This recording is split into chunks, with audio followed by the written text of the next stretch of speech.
What's going on? Black Ember pretty recently launched the Citadel H2, which is a non-clamshell opening, water bottle including version of their standard Citadel, which historically has been one of their most popular models. Candidly, this is my first Black Ember backpack, which is kind of crazy.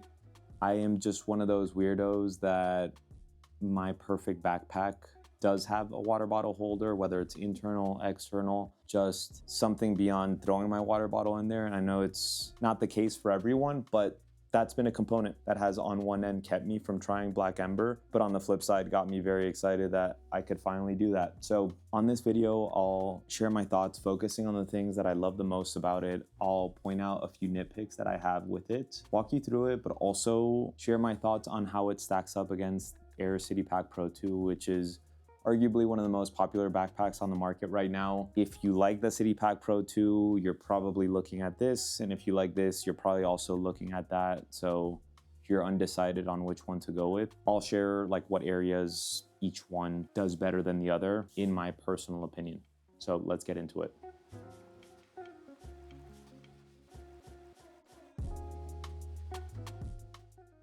My favorite things about it are the shell fabric, the Ember text that they're using, the front stash pocket, and lastly, the insane laptop protection. The first two, I think, are areas where I prefer the Black Ember over the CPP2. So let's get into it. Starting off with the shell fabric, unlike ballistic nylon, that has like a little bit more of like a tactical, rugged look to it, I find that this is smoother and has a more like refined, elevated look.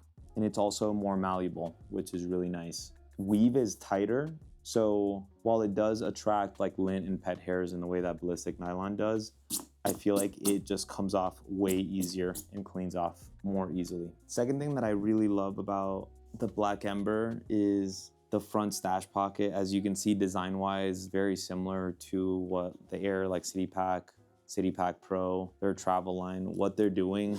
But it's a pocket that I'd say has the most opportunity for improvement in a future iteration, in the sense that when the bag starts getting filled up from the inside especially, it gets like pretty tight, and because it's like a deeper pocket, you're inclined to storing bulkier things in here. You end up getting pretty limited with the overall functional usability of that pocket. This backpack is a perfect example that you can like do a much more effective version of it. It has more expandability, and overall the proportions, considering the fact that they're listed as like 25 and 24 liter bags, I can put things that are bulkier more comfortably in here than I can in this one, and I can take them out and put them back in a lot more easily, which is a big plus for me. The last thing that I definitely appreciate about this bag, it's something like Black Ember is known for. The laptop protection is crazy on this thing. Like the false bottom ends around here, so you have this much, and this is just like rock hard. If someone were to tell me, here's $1,000, but you need to drop your backpack with your laptop in it from the 5th story of a building, this is the backpack that I'm gonna do it with. So if that's something you value, definitely a really nice thing. The Aer CPP2 is also great with that. I would not let that be a point of contention though, because this is kind of overkill for my needs. I think my biggest nitpick with this bag is the weight, followed by the luggage pass-through orientation. That one is not as big of a deal. And then lastly, a more minor one, but just like a sleeve within the dedicated laptop compartment, which I'll get into now. But I think the biggest one is the weight. Now, I think a lot of people get super caught up with weight and don't put enough thought into like the actual comfort of the bag. Like the bag, like the harness system is actually like pretty comfortable. You get load lifters, which initially I thought like, hey, for a 25 liter bag, that's kind of excessive, but given the weight, I think it's a nice way to help with the distribution. I think where obviously weight is a much more important consideration is if you're one bagging it a lot, or if you live somewhere where they're actually weighing out like your personal item as well. But ultimately, it's gonna negatively impact the comfort of the bag and the overall like usability. Black Ember, like so much of their design language, their ethos is like building stuff that is incredibly like bomb proof. And you see that, right? Like this like aircraft grade, like the aluminum buckles, like these grab handles are amazing. The laptop protection, there's like a lot of structure going on here on the back part of the bag. I imagine those are all things that are contributing to the weight. But the good news is that the harness system is solid and it feels more comfortable than a lot of bags that are under 3 pounds. The Able Carry Max CDC is like one of the most comfortable bags I own. It's 26 liters instead of 25, and it's 3.2 pounds, so not much lighter than this. Second nitpick, and just something that I talk about with some other bags, is the luggage pass-through orientation. Now, this is something that like, I don't always make this a nitpick, even though like my preference is to have the bag like this over the suitcase, just because my access style is very much like top-down oriented. But there's a lot of bags like Able Carry, Evergoods, where so much of the quick access is designed around side access, like swinging the bag around and snagging things while it's still on your bag. In those cases, having the bag sit like this on your suitcase makes a lot of sense. But as you can see, all of the access, the top quick access pocket here, the front stash pocket, the water bottle pockets, as well as the laptop compartments, it's all geared towards top down. And so it just makes a little bit more sense to me to have it top down. In this backpack, maybe it's a little bit less of a big deal just because it is a heavier backpack. And so obviously the downside with putting your backpack like this over a suitcase is the center of gravity goes up. It makes your suitcase a little bit less stable, more prone to just tipping over. I think for anyone that packs their backpacks like really heavily, you're probably gonna like benefit off of having this luggage pass-through orientation. Me, I'm pretty minimal with what I carry, and so that's not an issue for me, nor has it ever been. So yeah, and then my last like minor nitpick with it is here in the laptop compartment, you have like just the main area. That's obviously where the laptop goes, but then you have a sleeve behind it, which is really a perfect place for a tablet or anything of that overall shape and size. But the actual sleeve starts so high up on the bag. That combined with the fact that you have, semi-abrasive PU-coated zippers, like sliding my tablet in here, especially when the laptop is already in there and constricting the space even more, and then taking it out is just not a super pleasant experience. Now, you do have, like in the main compartment, another sleeve where your tablet can perfectly go as well. And maybe this is not where you would put it, but me personally, like I always travel with my laptop and my tablet is like my in-flight entertainment.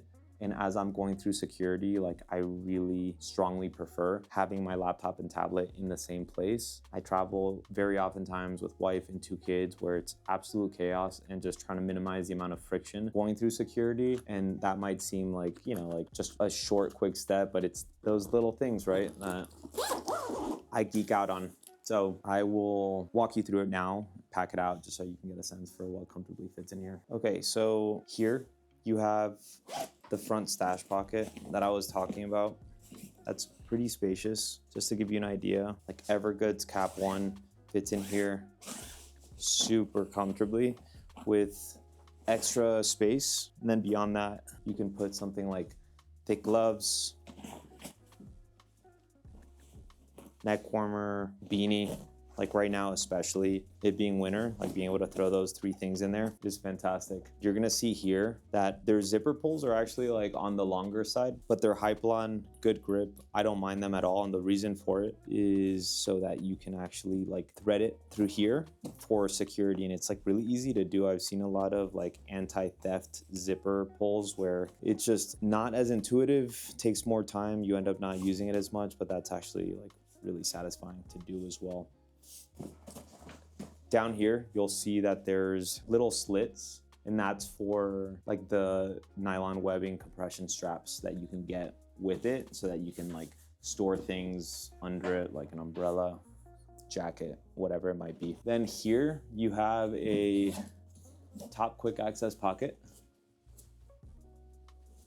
And there's a panel so that you can have a little segmentation there. And then I really like their Fitlock keyring magnetic buckle. So it just comes off. If this is like your go-to bag, just you can attach this to your car keys or whatever, and then just really easily clip it back into place. One area where Black Ember kills it, like their grab handle, you only get one here in the top, which frankly, I don't like. Having one side handle is fine, but it's not a deal breaker for me. But this thing is super heavy duty, as well as just the like aircraft grade anodized aluminum that's laser etched with their logo.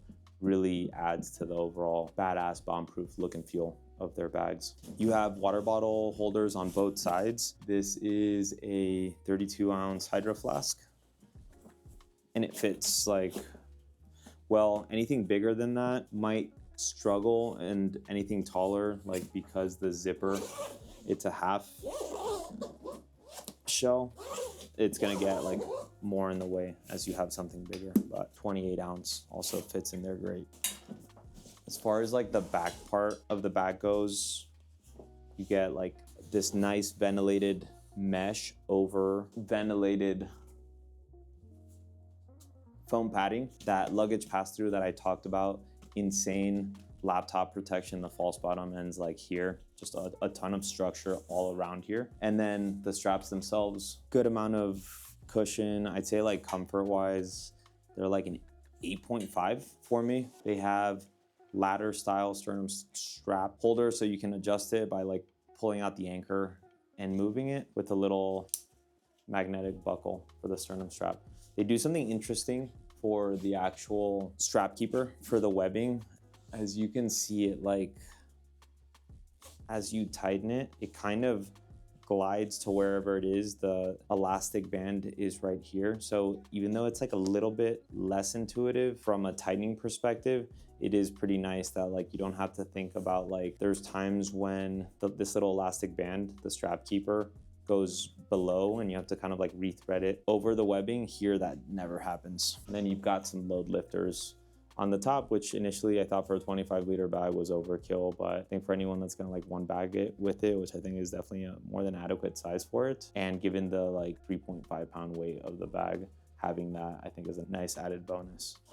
Then as far as the laptop compartment goes, I already talked about the protection, but just so you can see, 14-inch MacBook Air fits comfortably with room to spare. And then this is the sleeve that I was talking about. But as you can see, like if I throw my tablet in there, just gets like pretty tight, and just like this interaction with the zipper teeth and like pulling it out, since it's so high up there, is not my favorite in the world. And then, so you can see what fits in here. The fact that it's not a clamshell style opening, I will say for one bagging it is definitely not as practical, but I'll show you what fits in here. But you have a zippered pocket here with a black liner, and then you have another, it's really hard to show, but just like a mesh on the bottom, and a sleeve here.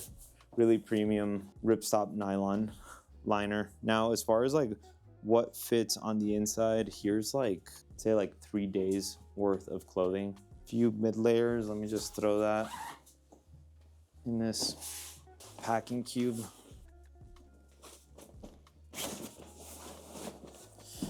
Throw that in there. You still have like a good bit of space to put like a dop kit or something up here. Here's like a bulky jacket that typically I would just wear that with me or throw it around my waist, but so you can see what fits in there. And it comfortably fits. Despite the fact that they're using PU coated zippers, Pilgrim churned butter zipper smoothness rating, give it like an 8.9, which is a little bit, it's like 0.1 higher than the CityPack Pro 2. I had to play with them side by side. Was just ever so slightly smoother compared to the ballistic nylon version of the CityPack Pro 2.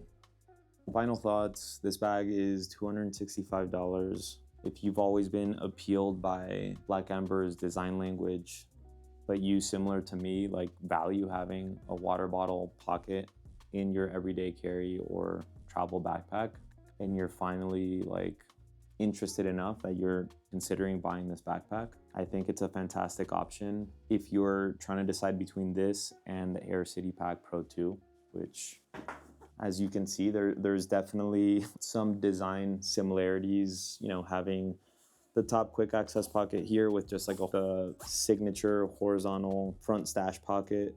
Both of these companies have been around for a very long time. I don't even know like who did what first, and at this point, really doesn't matter. I think if I was trying to decide between the two, the main things I would focus on are like how important is weight to you, because if that is like a big factor, and you also want the most comfortable one. This is very subjective, but to me, the CPP2 definitely is a little bit more comfortable than the Black Ember, and the weight difference helps with that. If you're the kind of person that maybe you're kind of over the very like overdone ballistic nylon, you want a more elegant, refined shell fabric, I prefer the look of it over the CPP2. Also, if you like to carry a lot of bulky stuff with you and being able to like easily access those things is important to you, that's definitely an area where the Citadel H2 wins over the CPP2, in my opinion.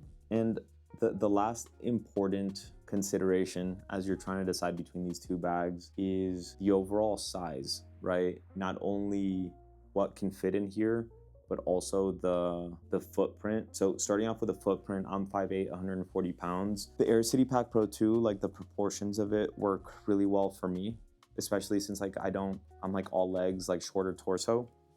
As kind of like an everyday carry bag, like even if I'm only using 20% of the space, and I actually like prefer the CPP2, not the Pro version in a lot of ways. I'll link below a video where I talk about it, but even when I'm not using all of the space, I still feel like this bag doesn't look like too big on my back. This one, on the other hand, I think is gonna be better suited for people with a larger frame. There's a 1 liter difference between the two, but if you compare them side by side, I have to like look at the actual dimensions, but this one is definitely taller. But then lastly, I think is really what you're gonna be using the bag for, right? I think for a daily carry bag that maybe you're gonna here and there use for one bag travel for like shorter trips, then the CPP2 is a better option.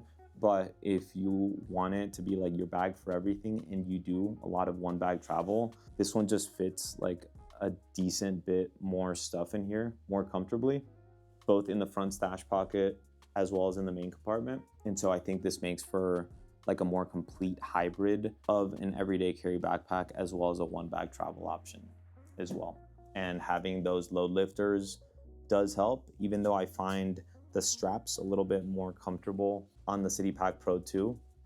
It's not like a massive difference. So yeah, other than that, best of luck. Cheers.